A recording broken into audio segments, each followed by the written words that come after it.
দাঁড়াও রাফি, আমি তো এবার বুঝছো বাজারে যেতে পারবো না, তো কোরবানি আয় পড়ছে। তুমি একটা ভালো দেখা বড় সড়ো দেখে একটা গরু কিনবা। মনে করো না এবার 2টা ফ্রিজ কিনছি, 2টা ফ্রিজ তো ভরতে হইব, তো বড় সড়ো দেখে গরু কিনবা। আর কোরবানি তো দিতেছি গোস্ত খাওয়ার লাগিয়া, বুঝো নাই? গোস্ত খাওয়ার লাগিয়ে কোরবানি দিতেছি, বড় সড়ো দেখে একটা গরু কিনে আনবা, ঠিক আছে? আচ্ছা ঠিক আছে ভাই, তুমি যাও, আমি পরে গরু কিনে রেখে দেবেন। তাহলে আমি গেলাম, কাজ আছে আমার।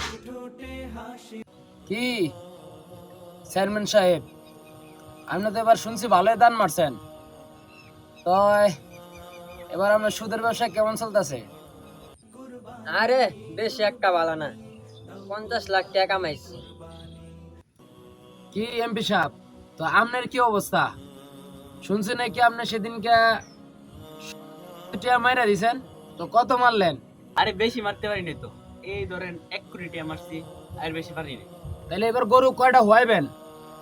তাইলে চিন্তা ভাবনা করছি, বেশি না, 10-12টা দিন। তাহলে মন্ত্রী সাহেব, আপনার কি খবর? আপনি কটা দিবেন? আমিও চিন্তা ভাবনা করছি কয়েকটা দিমু, যেহেতু মনে করেন না ইনকাম ভালো হয়েছে, এই ইনকাম দিয়ে দেওয়ান লাগবো, আর নাহলে মান সমান থাকবো, আমগো মান সমান থাকতো না, এই জন্য দিতে হইব। ঠিক আছে, এত কামাইছি, তাই খরচ করতে সমস্যা কই, দিয়ালাম কোরবানি, বুঝছেন? ঠিক আছে।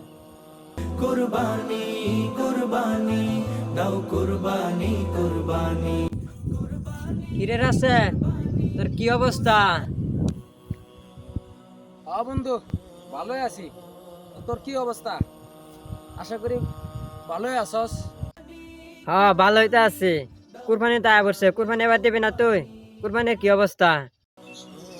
আরে বেটা, গরু তো কিনে আসছি বেটা, 2 লাখ টাকা কিনছি, এলাকার সবার চেয়ে বড় গরু। তোর কি অবস্থা? তুই কয় লাখ টাকা করে কিনছস, নাকি না কিনছি নাই? আরে বন্ধু, এবার কোরবানি দিতে পারবো না রে, আসলে এবার অনেক ঋণে পড়ে গেছি, এজন্য কোরবানি দেওয়া হইব না। আরে কি কস বেটা, তুই এবার কুরবানি না দেস তাহলে আঙ্গর মান সমান থাকবো, যেমনি হোক তোর কুরবানি দিতে হইব। কি কস বন্ধু, হাওলত করে কোরবানি দিমু, কিন্তু তুই ঠিকই কইছস, আসলে কোরবানি যদি নাও দেই তাহলে তো এলাকা আমগো মান সম্মান থাকবো না, মানুষে কি করবো? মান সম্মান রক্ষা করার লাগে হইলো কোরবানি দেওয়া নেই লাগবো, সমাজে মান সম্মান তো রাখতে হইব। দেখি কোনো জায়গায় যদি হাওলত টাওলত পাই তাইলে লইয়া এবার কোরবানি যেমনি হোক দিতে হইব, নাহলে মান সম্মান থাকবো না। ঠিকই কইছস, চল। গোস্ত খাওয়ার জন্য আর ফ্রিজ ভরানোর জন্য কোরবানি, সুদ ও ঘুষের টাকায় কোরবানি, ঋণ করে বা সমাজকে দেখানোর জন্য কোরবানি, এগুলো আল্লাহ তাআলার দরবারে কবুল হয় না। কুরবানি কুরবানি